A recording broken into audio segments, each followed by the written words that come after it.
That local experience you were looking for could become too authentic to end up making you talk to the police. Why is it such a big deal? Opening up a business in Vietnam is definitely not a walk in the park. No exceptions, no gray areas. In Vietnam, a husband cannot divorce a spouse.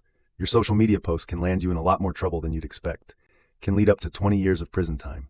It's a strict, zero-tolerance policy that leaves no room for misunderstandings, getting a tight grip on something that the government cannot fully control.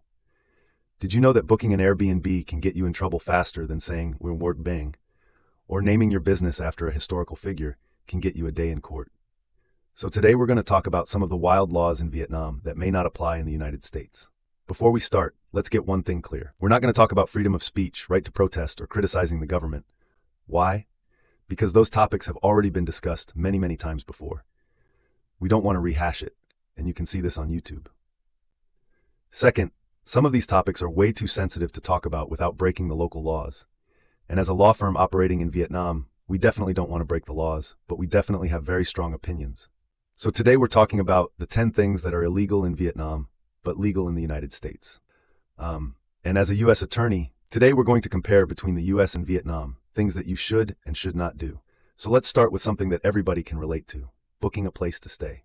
So you would think, what could go wrong with booking an Airbnb? So let me tell you. You land in Vietnam, go through customs, and ready to get to your chic Airbnb space with the amazing skyline. You arrive, unpacked, and ready to post that envy-inducing Instagram post. Spoiler alert, you hear a knock at the door, and it's not a welcoming party. It's actually the authorities. And suddenly you're in a scene of locked up abroad. Why is this such a big deal? The Vietnamese government is very strict with short-term rentals. They want to protect licensed hotels against unregistered properties. And also they want to know where the foreigners are staying. So, under Decree number 96, 2016 NDCP, if the host has not registered the property and follow the safety and tax regulations, they could be fined up to 400 to 600, and the properties could be seized. So that local experience you were looking for could become too authentic. Now that you've passed that hurdle and you have a legitimate place to stay, now it's time to book a Uber or a Lyft. That's very easy in the United States. But in Vietnam, not so much. So you think just getting around and just booking a Grab would be very easy. But what if I told you that your short Grab trip could end up making you talk to the police? Here's the thing. In Vietnam, ride-hailing services are required to register as commercial vehicles with special licenses and a mountain of paperwork. Based on the Decree 10/2020 NDCP, they are required to register their vehicles similar to traditional taxis. A violation of this decree could lead to a penalty of 800. So if you book a Grab and the car doesn't have the special yellow license plate, then you might be caught by the police and they'll be asking you, why is your personal driver not so personal? So now that you've booked your ride-hailing app and you're cruising through the city, then you are inspired to open up a business. And you think about all these names, but hold on, because naming your business in Vietnam is not as easy as in the United States. Thinking about naming your Vietnamese business, Communist Coffee Corner. Think again, because the Vietnamese government takes names very seriously. According to Law Enterprises of 2020, and the Decree number 122/2021, NDCP naming of businesses cannot include references to the government, historical figures, or anything that is offensive. This is in order to maintain respect, and also to prevent confusion between private and public entities. Any of these violations can lead to 400 to 600 in penalties, changing of the name, and possibly closing or revoking the business license. So in the United States, you may see Drunken Monkey or Hooters, but definitely in Vietnam, you will not see these business names. So let's face it, opening up a business in Vietnam is definitely not a walk in the park. You have a ton of regulations, paperwork, and enough red tape to gift wrap a skyscraper. But hey, it's always a good idea to have a strong legal team to help you through a smooth and drama-free registration of your business. Now that you have a nice, safe name for your business, and now you're going to try your luck in other ways, such as gambling. In Vietnam, the house always wins, especially if that house is the government.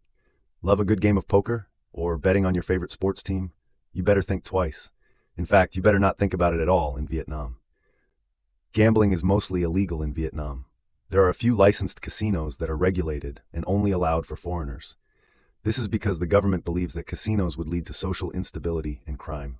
Under Article 321 of the Criminal Code, even minor gambling activities can lead to major fines, and also up to 7 years of prison time. The main purpose is to keep social order, but really it's also getting a tight grip on something that the government cannot fully control. So let's say you stay clear of the risky business. No gambling, no problem, right?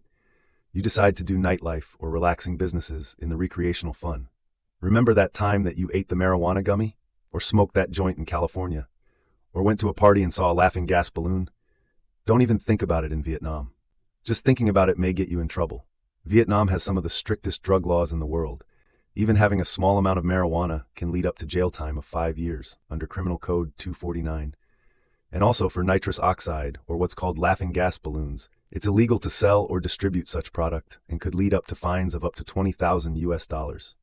These laws were put into place to prevent the drug-related issues seen in neighboring countries. So if you want to get your high in Vietnam, then just drink the coffee, because they will keep you buzzing for hours. So now that you decided to, no drugs, no problem. But what if you wanted just to hit up a strip club or a nude dancing facility? You wouldn't bat an eye in the United States, especially in Las Vegas. But in Vietnam, these establishments are illegal.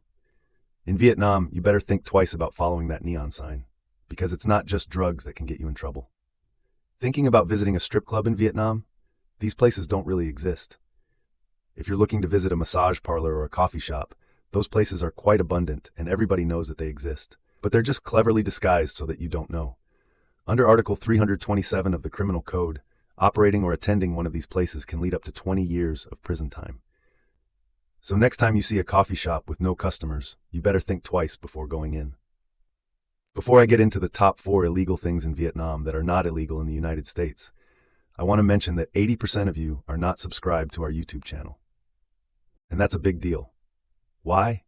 Because without subscribing, you're not staying up to date with the best information about opening up businesses, investing, or doing business in Vietnam. And one piece of information can be critical to failure or success. So definitely hit that subscribe button. It only takes 1 second and it's free. But it will definitely help us out a lot to provide you with the best, most up-to-date, practical, and impartial information that we can. So let's get back to that video. So you stayed clear of all those main places. But what about relationships? Those issues are very complicated in Vietnam as well. So the legal age of consent in Vietnam is 16, no exceptions, no gray areas. If you are caught crossing that line, you can be imprisoned up to 10 years under Article 142 of the Criminal Code, with a fine of $1,200 under Article 58 of Decree 82, 2020 NDCP. The law is meant to protect young people from exploitation. But it also means that if a 16-year-old is dating a 15-year-old, they both can get into serious legal trouble. It's a strict, zero-tolerance policy that leaves no room for misunderstandings. Sometimes the law has good intentions, but the execution is harsh.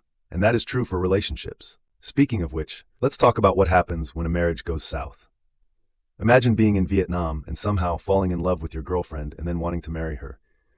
Everything is going smoothly, but then things start to turn sour, but you can't leave your partner because she's pregnant. In Vietnam, a husband cannot divorce a spouse during her pregnancy and within 12 months of nursing. Under Article 51 of the Marriage and Family Law of 2014, it is meant to protect the mother and the child, but it can also force families to stay together when they do not want to, creating a toxic environment for everyone involved.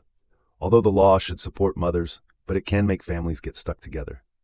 Marriage is great when it works, but if things go south, especially with a Vietnamese spouse, things can get complicated, especially dealing with all the paperwork, asset division, child custody, and who gets what. It's definitely not something you want to tackle alone. Knowing where to turn to and going to the right place will help in a smooth transition in this divorce proceeding. So you're stuck in a marriage as rocky as Ha Long Bay with no way out. Now imagine if you're stuck in the workplace and someone crosses the line, but reporting it is extremely difficult. Let's address some of the sexual harassment issues in Vietnam. Sexual harassment is a big issue all over the world, and it's no different here in Vietnam. But reporting it can be a really tough uphill battle. Victims often choose to remain silent due to the social stigma and also the tough legal procedures involved in reporting. Under the Labor Code, sexual harassment is defined, but the penalties are quite limited to only warnings, or fines up to $1,290. Due to the weakness of the penalties, many of these crimes go unpunished and the victims are without justice. This is a true reality that many face here in Vietnam, which shows that the government needs to do more to protect employees in the workplace. Imagine feeling powerless to speak up, especially when you know you're right. This is a feeling that no one should experience. But speaking of speaking up, your social media posts can land you in a lot more trouble than you'd expect. Thinking that you can post whatever you want on social media? Think again. In Vietnam, one post can mean more than just a like or a dislike.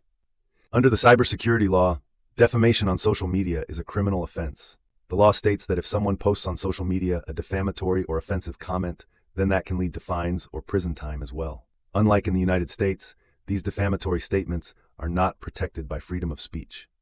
Thus, the laws in Vietnam are much stricter. Fines can include and go all the way up to $1,200 per penalty. And can go way too far. Want to know more about social media law and how it works? So there you have it, 10 things that are straight, okay, in the United States, but can get you into serious trouble in Vietnam. Got any other bizarre legal stories? Subscribe to our YouTube channel, comment below, and click on the bell for notification. So thank you very much for watching this video, and I'll see you on the next one.